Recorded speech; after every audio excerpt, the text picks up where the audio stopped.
이것만큼은 꼭 확인해보고 시작해라. 그런 팁 하나 좀 주셨으면 좋겠어요.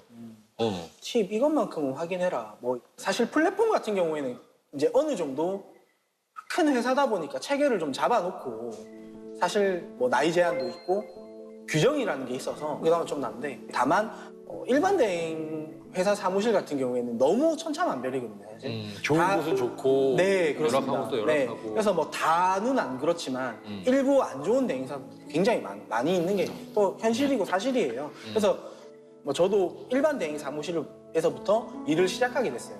근데 예를 들어 이런 거죠. 어느 날은 이제 답답하셨나 봐요, 제가.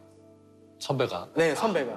그래서 너는 되게 성실하게 일을 한다. 근데 네가 일하는 시간에 비해서 넌 너무 돈을 적게 버는 것 같아. 내가 노하우를 알려줄게 하면서 알려주신 노하우들이 이 도로에서는 신호를 째야 된다. 여기서는 뭐 불법 유턴을 안 하면 너무 크게 돌기 때문에 그게 노하우인 거예요. 노하우네. 네.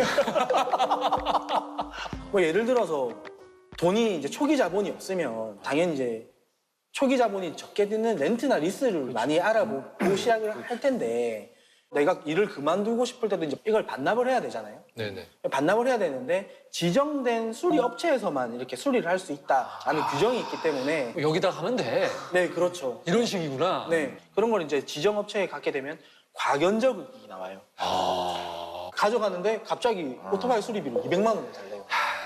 딱 지정을 해주는 것부터 왠지 그럴 것 네. 같아요. 원래 지정하면 안 되는 거. 안 되는 거지 원래는. 네, 그렇죠. 돈을 벌려고 하는데 오히려 빚을 지는 경우도 있고 그걸 또 갚기 위해서 그만 못 두고 더 하는 경우도 있는 거죠. 그래도 돈도 좀 벌려고 여기 들어왔는데 오토바이도 빚도 생겨. 악순환의 연속이 계속 돌 것 같은데 잘못하다가는.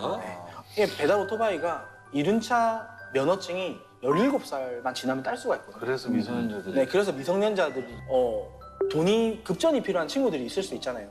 굉장히 이제 비싼 이자로 돈을 빌려줘서 그렇게 이제 기사를 확보하는 경우도 있고요. 그만 못 두게 하는 경우도 있고. 양아치네, 양아치. 화가 그렇죠.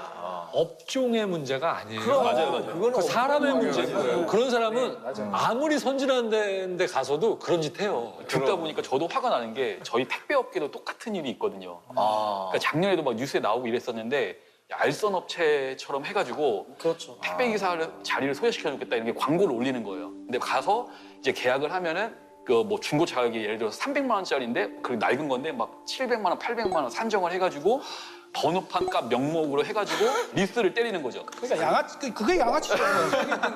아니, 약자 괴롭히고 그것도 사람 그 생계형 일이잖아요. 그쵸. 생계 목줄 잡고 흔드는 거죠. 그러니까 사회 초년생이나 연세 좀 지긋하신 분들이 나도 일할 수 있다는 그 희망 때문에 그러니까 이거 얘기 잘해 주신 게 모르시는 분들이 이거 손쉽게 그냥 한번 해보겠다고 하면 위험할 수도 있다. 네, 정말 좋은 사무실 잘 알아보고 그러니까 꼭 들어가셨으면 좋겠다라는 말씀 되게 드리고 싶습니다. 좋아질 거라고 저는 생각해.